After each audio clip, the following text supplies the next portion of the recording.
With the 2022 driver lineups for the NASCAR Cup Series set, as we get ready for the drop of the green at Daytona International Speedway in less than a month, I decided now would be an excellent time to take a look at my way too early 2023 NASCAR driver lineup predictions. I know these predictions are going to age horribly, but let's get into it. On to the predictions. I'll be going by manufacturer, starting with Chevrolet, then Ford, then Toyota, and then I'll be talking about some of the open teams and some potential changes that I predict them making. So let's start off with Hendrick Motorsports for the Chevrolet OEM. I think Kyle Larson, Chase Elliott, William Byron, and Alex Bowman will all return. Kyle Larson has a contract through 2023 with HendrickCars.com. Chase Elliott's going to be staying here forever. And William Byron effectively has a contract through 2026 because Liberty University signed a contract extension through that period of time. Alex Bowman is also going to return as long as Ally is comfortable with him, so I do not expect Hendrick Motorsports to make any changes, really with sponsorship, in 2023. I think everything is going to stay relatively the same. Now, over at JTG Daughtery Racing, a lot of people might predict JTG Daughtery Racing potentially expanding. I would not be shocked if that becomes a rumor, something that gets chucked around potentially.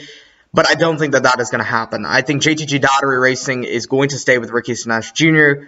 in the 47. I think Brian Patty is going to return to the organization. Stenhouse Jr. seems very comfortable at JTG Daughtery with the next-gen car and with supplies being really low. Of course, you have to keep your alliances really close, and JTG Daughtery has a very close alliance with Hendrick Motorsports. So Ricky Stenhouse Jr. is effectively driving, very loosely driving, a fifth Hendrick car. And so, obviously, that makes it a little bit more enticing to stay at the team. I think Petty GMS Motorsports is going to have Ty Dillon and Eric Jones return to the organization. Again, it all depends on how competitive Ty Dillon does, but of course, there's a lot of new things going on, new car. It'll get some time for Ty Dillon to adjust. I think Ty Dillon will adjust just fine. I have him finishing 24th in my Where Every NASCAR Driver Will Finish in 2022 video. So I think both of them will have a very solid year. I think Childress Racing is going to keep both of their drivers in 2023 with Austin Dillon and Tyler Reddick. Tyler Reddick is always a wild card, I feel like, in silly season. He doesn't seem like he wants to stay at Childress Racing for the long term. I mean, in the short term, Tyler Reddick seems very comfortable with Childress Racing. But in the very near distant future, I could see Tyler Reddick driving for a different team. So every year, I'm kind of always looking at rides, kind of looking at options for Tyler Reddick in terms of where he would want to potentially go. And right now, I think Tyler Reddick would be most comfortable at RCR.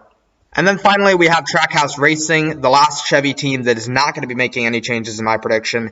I think Ross Chastain and Daniel Suarez will both return to the organization. Trackhouse Racing is on the up and up, and obviously they have the new Chip Ganassi Racing shop. I don't really see a need to expand. I think a lot of people are probably going to be talking about a potential expansion. I don't really see the need for that. I think that a lot of teams are just going to kind of take a break with all of the charter chaos, with all of the next-gen chaos. I don't think expanding or even downsizing is economically suitable. So the two Chevy teams that I have making at least one change is Kaulig Racing and Spire Motorsports, both very tight-knit teams. So let's talk about Kaulig Racing first. I think Justin Haley is going to return to the 31. I don't think there is a doubt that Justin Haley will not return to the number 31. He's embedded with Kaulig Racing very deeply. But the biggest unknown for silly season is going to be that 16 car. And there's really four things that I see going down with that number 16 car. The first thing is they continue to run part-time. They continue to have AJ Allmendinger. They continue to have Noah Gragson, or maybe even throw Landon Castle into the mix. And they continue to have Daniel Hemrick.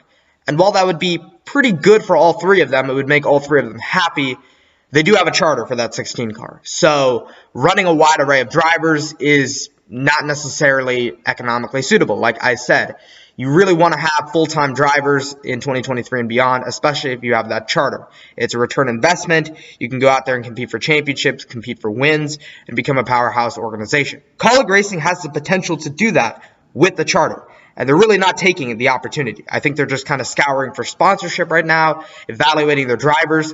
But I think the best thing for Kaulig Racing to do in the very near distant future is to have a full-time driver. And that brings me to my other 3 points as to what Kaulig Racing could potentially do. Put AJ Allmendinger in the 16 car full-time. That is a possibility. I'm not saying it will happen. I'll get to that in a second. Now, AJ Allmendinger has reiterated that he's not interested in coming up to the Cup Series full-time again.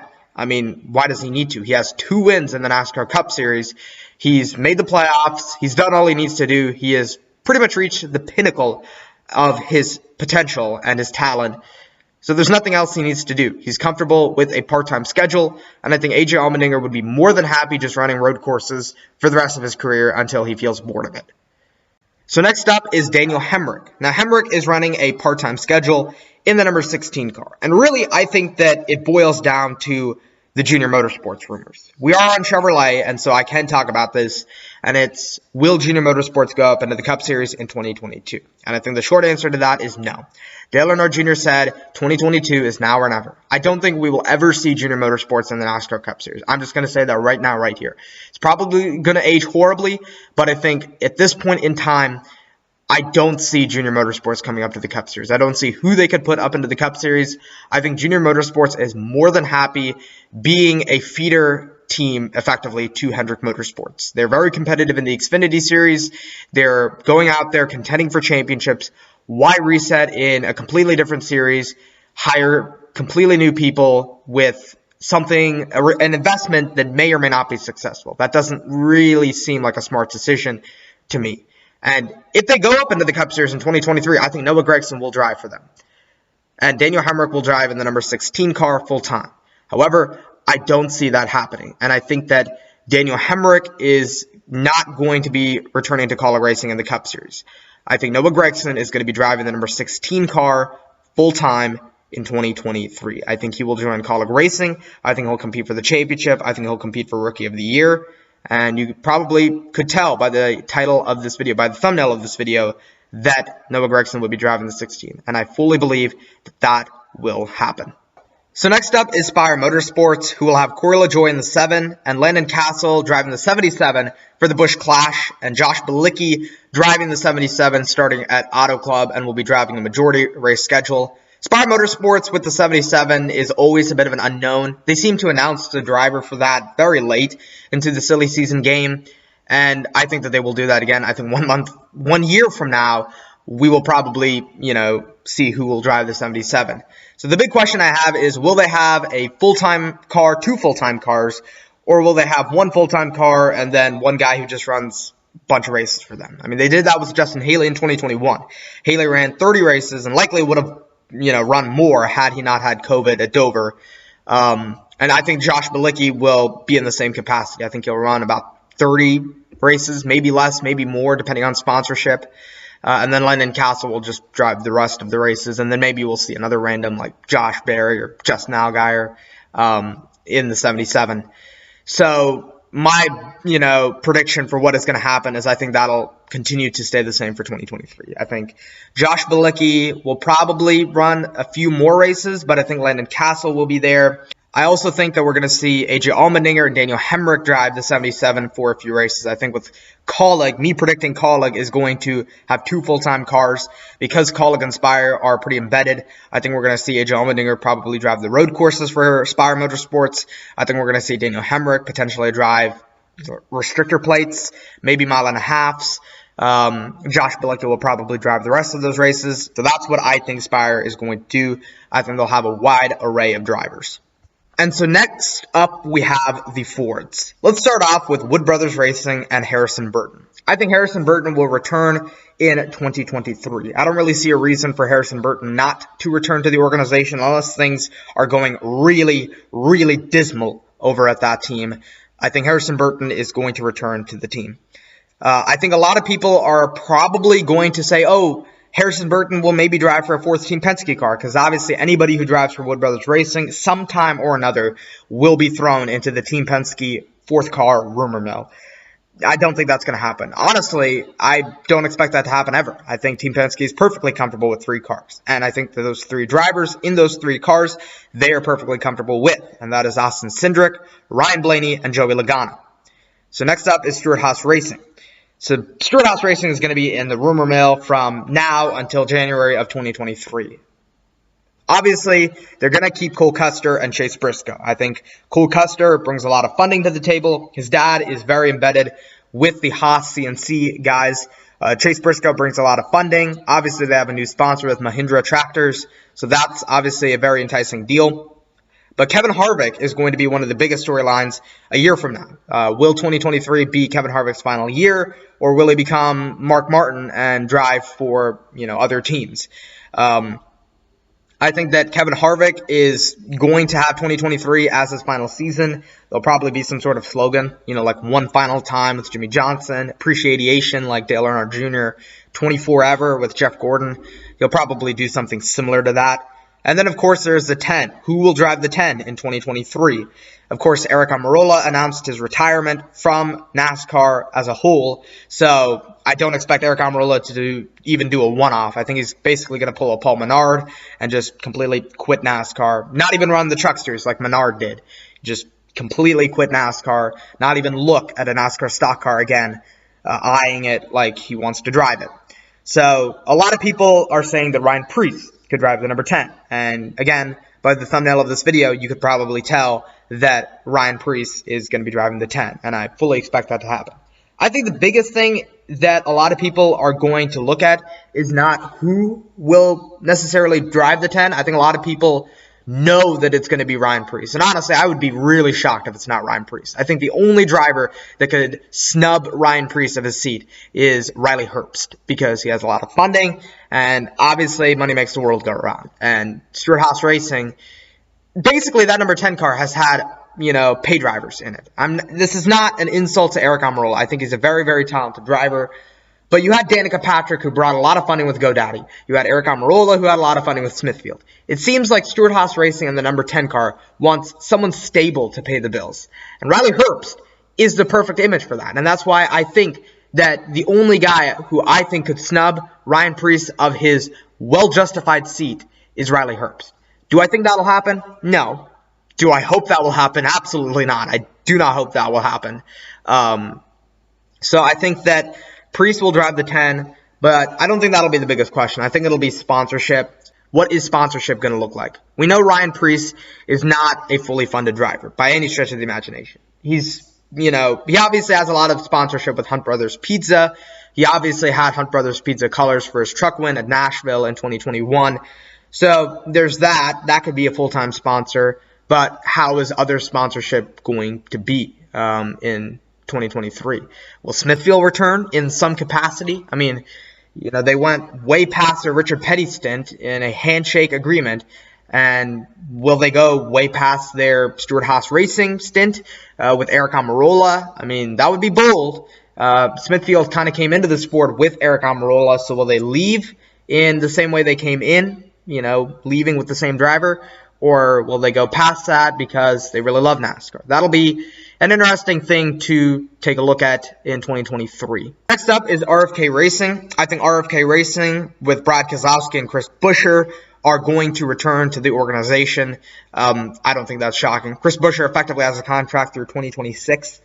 Fifth Third Bank is going to be staying with that. I know that's not a Chris Buescher sponsor, but the 17 is fully funded. Fifth Third Bank, I'd like to think that a reason why they're staying is because Chris Buescher is doing so well. And because of that, that obviously gives Chris Buescher a motive or RFK Racing a motive to keep Chris Buescher through at least 2026, because Fifth Third Bank is happy. And Brad Keselowski is obviously the co-team owner. Obviously, they have effectively two team owners. So Ware Racing and Live Fast Motorsports are both really, really hard predictions to make. I think that Ware Racing and that 15 car is going to have a wide array of drivers. I think Ware Racing likes to keep their tabs open. I think now that they are effectively an SHR feeder team, I think that they want to keep their options as available as they possibly can with 4 drivers and giving them a shot. I think you could see David Reagan potentially driving the Daytona 500 for the team in 2023 again. I think you could see Garrett Smithley driving a few races for the team. I think you can see Ryan Newman driving a couple of races with the team. He has funding, and Ware Racing has funding, even if he doesn't. So I think Ryan Newman could come back for a one-off or a two-off. He doesn't really seem like he wants to retire. And then I also think that while Joey Gase is balancing his own Xfinity team, in his spare time, he'll probably run with Ware Racing. So I think that's how 2023 will fare for Ware Racing. I think the 51 car is going to have Cody Ware full-time with Nurtec ODT. I don't expect for anything to change there. Now, Live Fast Motorsports is perhaps one of the biggest unknowns, I feel like, in 2023, just because of their unpredictability. BJ McLeod was hyped up to be the full-time driver in 2021, and that obviously altered a little bit because some guys in feeder series came with a lot of sponsorship, and BJ McLeod said, okay, you can have the seat. BJ McLeod even started his own team briefly. You know, he had Matt Mills drive for BJ McLeod Motorsports, completely different entity than Live Fast Motorsports in 2021 at Kansas. And so will BJ McLeod leave Live Fast Motorsports and, you know, start his own team with BJ McLeod Motorsports and try and run some part-time races? Yeah, I mean, I think that BJ McLeod could do that. Will he do that? No, I don't think he will. I think you could expect BJ McLeod to drive the 78 with, obviously, his wide array of sponsors as a majority driver. I think you could expect Matt Mills to drive some races with JF Electric. I think you could expect Josh Williams to drive some races and maybe even throw Stephen Parsons or Mason Massey or Vinnie Miller into the mix. That'd be interesting, to say the least. Some BJ McLeod Motorsports drivers getting some cup opportunities. So I think BJ McLeod, you know, his personality and the way everyone in the garage perceives him is, you know, this guy that gives guys that maybe will never get a Cup Series shot and make their wildest dreams a reality. And I think that's what BJ McLeod will continue to do in 2023. Then obviously we have Row Motorsports with the 34 and the 38. I think that Todd Gilliland will return to the team in 2023. I think the end goal that Row Motorsports has had in their mind ever since Todd Gilliland hopped into the 38 truck in 2020 was to put Todd Gilliland in a Row Motorsports Cup car. I think that was the end goal. I don't think you are ever going to see the longevity of John Hunter Nemechek or Anthony Alfredo. I think at some point or the other, they would be booted out of the team, even if they wanted to stay. So they finally accomplished that. Woohoo. Row Motorsports finally has peace. They're not going to change their driver. They had Matt Tifft in 2019. They had John Hunter Nemechek in 2020. Then they ousted him for Anthony Alfredo. Then they ousted him for Todd Gilliland. Now they finally have Todd Gilliland. The end goal has been achieved. World peace for Row Motorsports has been accomplished. No, sadly not. I think that Michael McDowell will cause some upheaval once more, and I think Row Motorsports will have to make another tough business decision. I think Michael McDowell will retire after the 2022 season. I know that might make you fall off your seat just for a second here, but get back into your seat because let me explain. Now, Michael McDowell won the 2021 Daytona 500, and that's not an insignificant thing by any stretch of the imagination. He nearly beat Michael Waltrip for the most races without a Cup win.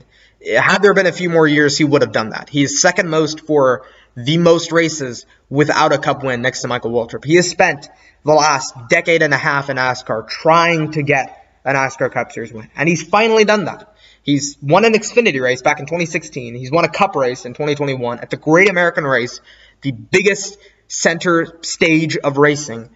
So what else is there to do?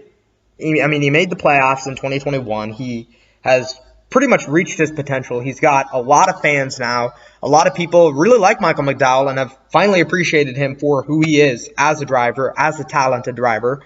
So what else is there to do? What else does he have to accomplish? And really, he doesn't have anything else to accomplish. I think Michael McDowell would retire at the end of 2022 with a very satisfactory career.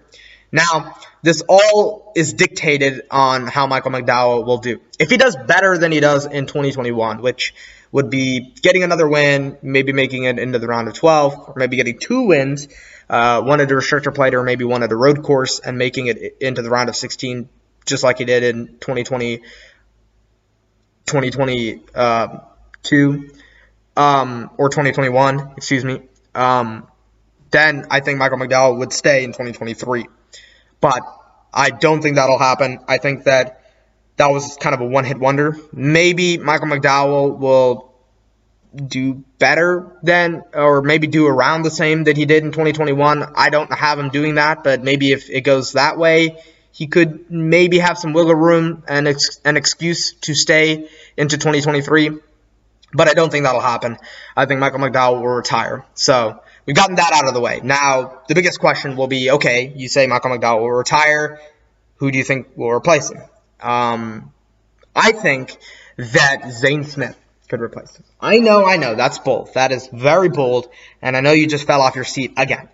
But, I think that Zane Smith in the Truck Series, I think he picked Front Row Motorsports for one main reason. He could have picked any team, any other team in the Truck Series. He could have picked an Xfinity team. But no, he picked a Truck Series team. And it was a very specific Truck Series team that has a very specific affiliate in the Cup Series. So Zane Smith, obviously, he was supposed to drive the number 1 for Chip Ganassi Racing. I mentioned that earlier in the video when talking about Kurt Busch, me saying Kurt Busch would retire at the end of 2021. Now, Zane Smith didn't drive the 1 because Chip Ganassi Racing got bought out. And so Zane Smith obviously chose the Front Row Motorsports ride, I think, because he knew that this would pretty much be a direct pipeline to the Cup Series if he does really well in the Truck Series. And I think this is a make-or-break year for Zane Smith. I mean, he's proven he's very talented in the Truck Series. He's finished second the last 2 years. Take that how you will. So I think that he's bidding himself for a Front Row Motorsports number 34 seat. And I think that Zane Smith will finally accomplish that. I think this is just kind of a bridge, bridging the gap between GMS Motorsports and Chip Ganassi Racing. But I think his Cup Series dreams will come to fruition. And I think Zane Smith will drive the 34, competing for Rookie of the Year in 2023 and beyond. So next up, we have Toyota. Now, Toyota usually doesn't change things up, and I don't think that they will in 2023. Obviously, 2311 Racing will keep Bubba Wallace and Kurt Busch. I think Joe Gibbs Racing will keep Denny Hamlin, Kyle Busch, Martin Truex Jr., and Christopher Bell. A lot of people, I think, over the course of 2022 will be wondering who is going to be the new primary sponsor for Kyle Busch in 2023. And that's going to be a big question that needs to be answered over the course of 2022. And I think we'll get an announcement at some point this season. But a lot of people are going to say that Kyle Busch will retire after 2022. Because M&M's is leaving, Kyle Busch will be ousted from the organization. A lot of people are going to make the bold assumption that Ty Gibbs is going to be driving the 18 and is just going to be rushed into the Cup Series. No, that won't happen. And I would be really sad if that happened because that would be a wasted talent of Ty Gibbs. Ty Gibbs would not bud into his fullest potential like he can in the Xfinity Series. I think Kyle Busch will stick around for a few more years. A lot of people are saying that he could, he won't retire, but maybe he'll start his own team. Again, there's a lot of charter chaos going around now, and, I don't think Kyle Busch would want to indulge in that. If you can make businessman Denny Hamlin mad out of charter chaos, then imagine businessman Kyle Busch. I mean, Kyle Busch would strangle his investors. That would be something else.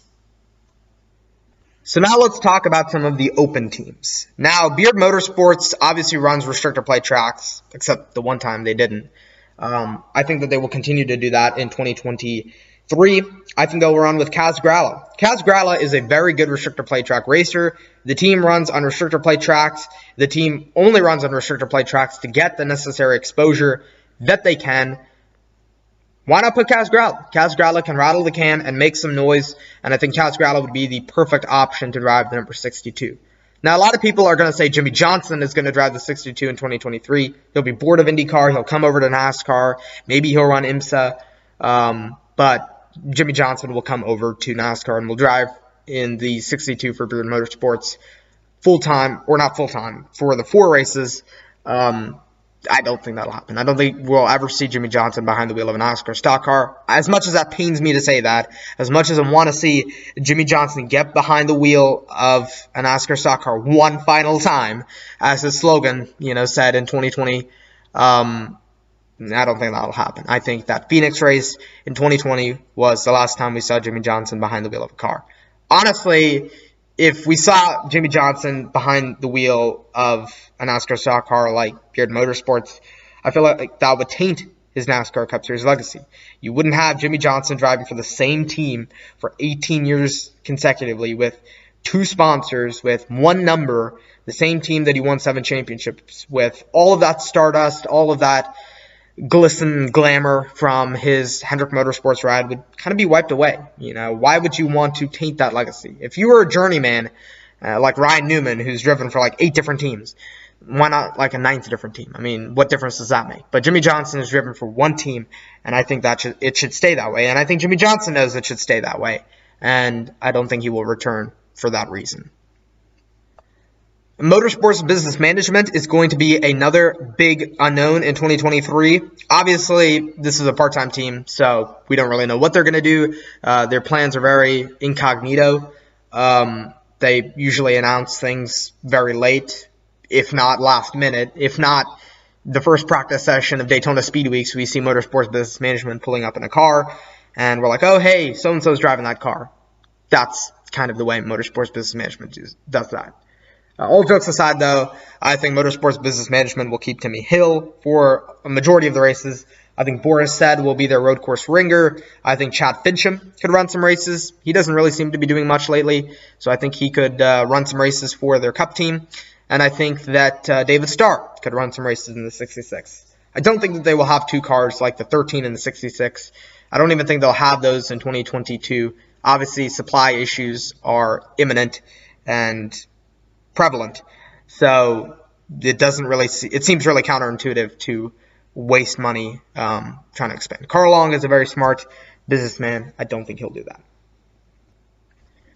Then we also have Gaunt Brothers Racing in Toyota. I think Gaunt Brothers Racing is going to have two drivers over the course of next year. I think they're going to have Parker Kligerman and Brennan Jones. I don't know what races that those guys are going to run, but I think they will run for the team in pretty much all of the races. Gaunt Brothers Racing, I think, is going to be running in 2022. If not, then ignore this prediction completely. This is just a hypothetical prediction of if Gaunt Brothers continued past 2021. But if they are running in 2022 with maybe Parker Kligerman, like a lot of people think they will, then I think that they will probably add Brennan Jones to their lineup. Brennan Jones, I don't think will ever get into the Cup Series in a full-time capacity, in a competitive opportunity, in a race-winning competitive opportunity.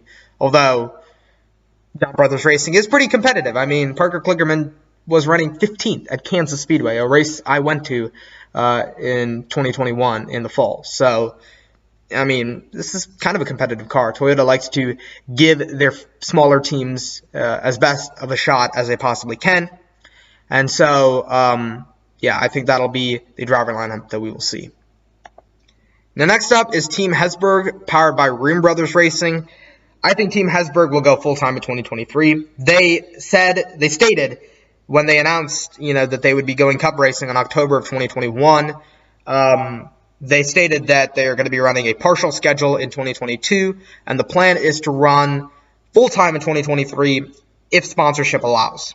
Now, I think Jack Villeneuve is going to run all the road courses. I think Loris Hezemans is going to drive all the short tracks. Road courses and short tracks for the majority of the schedule in 2022 is going to be where you're going to see Jack Villeneuve. If you're going to the Homestead Miami race, you're not going to see the 27 car. But if you're going to Bristol for the night race in September, there's a good chance you will see either Jack Villeneuve or Loris Hezemans driving the car. I don't think we're going to see Jack Villeneuve driving the 27 in the Daytona 500 in 2023. I don't think that'll become a tradition. But I think the driver we're going to expect help the team to run a majority schedule is going to be Riley Herbst. I think Riley Herbst, with this funding, is going to come to the table and say, hey guys, I've got this enormous amount of money. Do you guys want it? And they're going to say, well, isn't that just grand? This is a lot of money. And I think that they're going to put Riley Herbst in the 27 car for a good chunk of the schedule. I don't think Riley Herbst will run road courses or short tracks, but I think he'll run all of the mile and a halves, Bristol Dirt, which is a bit of an anomaly, and the Daytona 500. And I think that Riley Herbst will be able to get his first dip into the Cup Series. So without further ado, that is my 2023 NASCAR Cup Series driver lineup predictions. Let me know if you guys agree with some of this, agree with all of this, disagree with some of this, or disagree with all of this in the comment section below. Let me know what your guys' 2023 Cup Series driver lineup predictions look like. And without further ado, this has been the news. I'll see you in the next one.